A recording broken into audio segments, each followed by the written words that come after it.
आम्ही आमचे प्रयत्न सुरूच ठेवणार आहे, कारण की याच्यात काय आहे महत्त्वाचं, की PFS बद्दल जो संभ्रम निर्माण झालेला आहे तो दूर व्हावा आणि तो सोप्या भाषेत आपण कसं सांगू शकतो हे आम्ही करतोय आणि ते करत राहणार, कारण की याच्यात फक्त लोकांना एज्युकेट करणं हा त्याचं सोल्युशन आहे आणि ते आम्ही करत राहणार.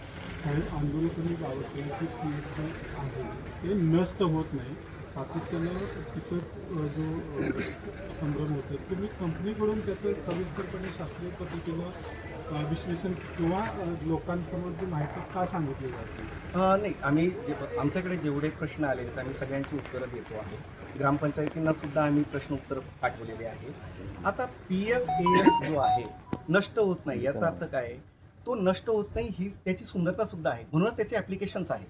जिथे जिथे फायर रिटार्डंट प्रॉपर्टीज पाहिजे, जिथे वॉटर रिटार्डंट प्रॉपर्टीज पाहिजे, ते पाण्यापासून इलेक्ट्रॉनिक्सला सांभाळायचं आहे सपोज, बरोबर, मग त्यात हा घटक गेला की तो तापमान जेव्हा वाढतं तर तेव्हा त्याला आग लागत नाही, आग लागू देत नाही, असं ते संरक्षण करतं. म्हणून ते त्यामुळेच त्याचे उपयोग आपल्याला या डिफेन्समध्ये, इलेक्ट्रॉनिक्समध्ये आणि मेडिकलमध्ये सुद्धा पाहायला मिळतील. आता PFAS हा आमचा प्रोडक्ट आहे, PFAS कॅटेगरीचा एक प्रोडक्ट आहे. प्रोडक्ट आम्ही विकतो, बरोबर. त्याच्यात जे सांडपाणी तयार होतं त्याच्यात अंशतः PFAS असतं.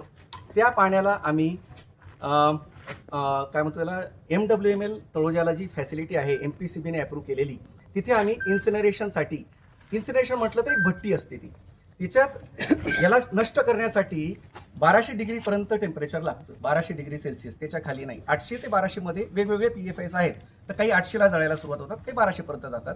1200 पर्यंत सगळं काही नष्ट होतं आणि ते त्याच्या मूलभूत जे केमिकल्स आहेत त्याच्यात ते रूपांतरित होतं.